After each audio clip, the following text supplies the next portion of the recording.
मैं Sanjay Kumar, assistant professor in ABST। हमारा next chapter है स्टैटिक्स में चैप्टर नंबर 5, एकत्रित समंकों का संपादन करना। यहाँ एक छोटा प्रश्न बन सकता है कि सांख्यिकी में समंकों का संपादन किसे कहा जाता है। संपादन को अंग्रेजी में कहा जाता है एडिटिंग करना। पहला बिंदु है संपादन से आप क्या समझते हैं। मेरा एक उदाहरण चल रहा था कि बांदीकुई में आपको एक शैम्पू की फैक्ट्री खोलनी है जिसमें आपने 50,000 लोग, मान लीजिए बांदीकुई में रहते हैं, और आपने 50,000 में से 10,000 लोगों से डेटा इकट्ठा किया, मतलब फॉर्म्स भरवाए। आपने जो डेटा इकट्ठा किया, 10,000 लोगों जो फॉर्म भरवाए, जिसे हम डेटा कहेंगे, उस डेटा में मान लीजिए 10,000 में से 200 फॉर्म ऐसे थे जो अशुद्ध भरे हुए थे, या तो अशुद्ध थे या इनकम्प्लीट थे, या प्रॉपर तरीके से जो सूचना भरनी चाहिए थी वो जनता ने, जो पब्लिक ने आपको नहीं दी। तो 10,000 जो फॉर्म भरवाए और उसमें से 200 फॉर्म्स आपने जो अलग कर दिए, उसे कहा जाता है संपादन। कुल डेटा में से अशुद्धियों को हटाकर और सही आंकड़ों को, यानी कि सही डेटा को अलग करना संपादन होता है। संपादन प्राथमिक समंकों का भी होता है। आपने बांदीकुई में पहली बार से फॉर्म्स भरवाए, वो फॉर्म्स 50,000 की पब्लिक में से आपने 10,000 लोगों से फॉर्म भरवाए, तो इसे हम कहेंगे प्राथमिक समंकों का संकलन करना, मतलब प्राथमिक डेटा इकट्ठा करना, और वो भी अनुमान विधि से, क्योंकि आपने सबको तो गिना नहीं, तो वो कहलाएगा अनुमान विधि से। तो ये जो संपादन है ये प्राथमिक समंकों का भी होता है, और ये जो संपादन है ये द्वितीयक समंकों का भी होता है। ये हम इसलिए करते हैं ताकि जो शुद्धता है आंकड़ों का विश्लेषण करते समय, जो एक्यूरेसी है उस एक्यूरेसी का लेवल बना रहे। एक से बिंदु आता है समंकों का सन्निकटीकरण, एप्रोक्सीमेशन। कई बार डेटा क्या होता है, बहुत बड़ा बड़ा डेटा होता है। हम एक दूसरा उदाहरण लेंगे। जैसे मान लीजिए कि आपकी कंपनी है और आपकी कंपनी की पिछली 5 साल की सेल्स है।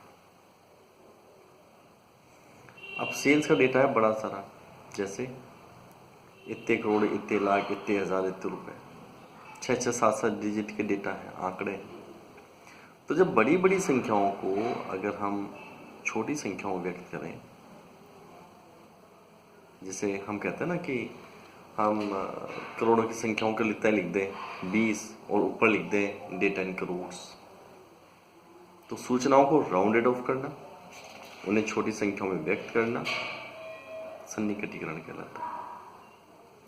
आपने कहा कि हमारी जो सेल्स है वो 100 करोड़, 52 लाख, इतने हज़ार, इतने रुपए यूँ है।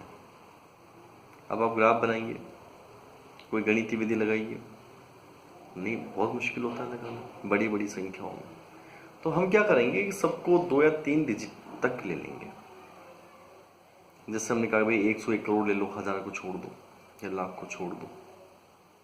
तो अगर आप संख्याओं को राउंडेड ऑफ करके छोटी संख्याओं में व्यक्त करते हैं विश्लेषण की दृष्टि से, तो उसे हम सन्निकटीकरण कहते हैं।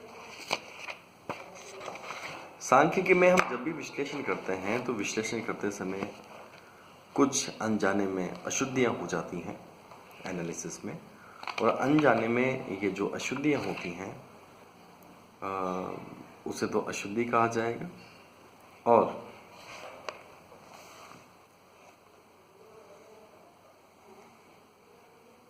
जो अनजाने अशुद्धियाँ हो जाती हैं उनका भी एक एनालिसिस इसमें होता है। अब यहाँ 2 शब्द निकल के आते हैं, एक तो आती है अशुद्धि और एक आता है स्टैटिक्स के हिसाब से शब्द विभ्रम, विभ्रम। देखिए अशुद्धि भी अनजाने में हो सकती है, क्योंकि अब यहाँ 3 शब्द आते हैं। एक शब्द तो आता है गलती, जिसे अपन कहते हैं इंग्लिश में मिस्टेक। मिस्टेक हमेशा जानबूझकर होती है। एक शब्द होता है एरर, अशुद्धि। अशुद्धि प्राय जानबूझकर हो भी सकती है, नहीं भी हो सकती, क्योंकि अशुद्धि शुद्धि एरर हो। तो एक होती है विभ्रम, जो कतई पता नहीं अनजाने में हो गई आपसे, 100% अनजाने में हो गई, उसे हम स्टैटिक्स की दृष्टि से विभ्रम कहते हैं। एक छोटा प्रश्न बनता है कि अशुद्धि तथा विभ्रम में क्या अंतर है। पहला आता है, अशुद्धि में जानबूझकर भी हो सकती है, जबकि विभ्रम हमेशा अनजाने में होती है। अंतर नंबर 2, अशुद्धि गलत रीतियां या गलत गणना की वजह से उत्पन्न होती है, जबकि विभ्रम वास्तविक मूल्य या अनुमानित मूल्य में अंतर के कारण उत्पन्न हो सकती है। तीसरा अंतर, अशुद्धि का अनुमान लगाना कठिन है, जबकि विभ्रम का अनुमान लगाया जा सकता है। विभ्रम अनजाने में होती है, तो कभी तो वो आपके पक्ष की होगी, कभी आपकी विपक्ष की होगी, तो उसका अनुमान या उसका इफेक्ट जो है दीर्घ काल में जाकर और ना के बराबर उसका प्रभाव रहता है। अशुद्धि को रोका जा सकता है सावधानी के तौर पर। अगर आप थोड़ा सा अपना एनालिसिस का मेथड, तरीका, अपने मेंटल लेवल को आप अच्छा रखें, तो इसको रोका जा सकता है शुद्धि को, जबकि विभ्रम को नहीं रोका जा सकता। वो अनजाने में होती है, वो ह्यूमन नेचर पर डिपेंड है। अशुद्धि अनुसंधान में किसी भी स्तर पर हो सकती है, क्योंकि वो जानबूझकर भी की जा सकती है, जबकि विभ्रम का कोई पता नहीं है, वो किसी भी लेवल पर हो सकती है। कभी आपके पक्ष में जा सकती है, तो कभी आपके पक्ष में भी जा सकती है, और उसका प्रभाव दीर्घ काल में जाकर और लगभग शून्य के बराबर उसका प्रभाव रहता है।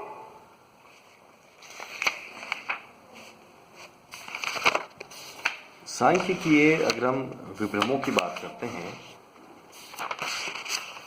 तो सांख्यिकीय विभ्रम के जो स्रोत हैं उसमें 2 स्रोत आते हैं। पहला आता है मूल विभ्रम। समंग संकलन के समय ही अनुपयुक्त इकाइयों, सूचकों या प्रगणकों की असावधानी व पक्षपात आदि, प्रश्नावली के दोष, त्रुटिपूर्ण निर्देशन आदि कारण विभ्रम उत्पन्न होते हैं। वो कहलाते हैं मूल विभ्रम, जो सूचना देने वाले या शोधकर्ता की असावधानी कारण हो। ऐसे अपर्याप्त विभ्रम होते हैं, छल साधन वाले विभ्रम होते हैं, और निर्वचन विभ्रम भी होते हैं। विभ्रमों के अगर प्रकार की बात करें, तो 2 प्रकार के इसमें प्रकार होते हैं। अभिनत विभ्रम, बाइस्ड, जानबूझकर जो होता है, और एक होता है अनभिनत विभ्रम, अनबाइस्ड, जो अनजाने में हो जाता है। यहाँ अभिनत विभ्रम और अनभिनत विभ्रम में जो अंतर है, यह भी एक प्रश्न यहाँ बन सकता है। मैं समझा देता हूँ। पहला अंतर आता है कि अभिनत विभ्रम सूचकों व प्रगणकों के पक्षपात के कारण उत्पन्न होते हैं। आपने फॉर्म्स भरवाए बांदीकुई के लोगों से, या तो सूचना देने वाले ने पक्षपात किया या आपने पक्षपात किया, गलती किसी भी तरफ से हो सकती है, तो उसे कहता है अभिनत विभ्रम। अनभिनत विभ्रम जो संयोगवश उत्पन्न होती है। अंतर नंबर 2, अभिनत विभ्रम एक दिशा में चलेगी। अभिनत मतलब पक्षपात वाली, वो बढ़ती चली जाएगी। जितना पक्षपात करेंगे उतनी विभ्रम मतलब अनजाने वाली शुद्धि बढ़ती चली जाएगी, अभिनत विभ्रम बढ़ती चली जाएगी। जबकि अनभिनत विभ्रम नेगेटिव या पॉजिटिव कुछ भी हो सकती है, वो अनजाने में होती है पूर्णतः, और उसका प्रभाव दीर्घकाल में जाके शून्य के बराबर होता है। अनभिनत विभ्रम संचय प्रकृति की होती है, जबकि अनभिनत विभ्रम संचय प्रकृति की नहीं होती है, वो क्षतिपूरक होती है। उसका इफेक्ट नेगेटिव पॉजिटिव दीर्घ काल में जाकर शून्य हो जाता है। अभिनत विभ्रम को रोका जा सकता है, दूर करने का प्रयास किया जा सकता है, जबकि अनभिनत विभ्रम अपने आप ही समाप्त हो जाती है। अंतर नंबर 5, अभिनत विभ्रम का प्रभाव हमेशा नेगेटिव रहेगा, जबकि अनभिनत विभ्रम का प्रभाव नेगेटिव पॉजिटिव कुछ भी हो सकता है। थोड़ा सा मुश्किल वर्ड्स हैं, आप बार बार इस वीडियो को सुनें, पढ़ें। मैं एक PDF भेजूंगा और आपको समझ में आएगा। धन्यवाद।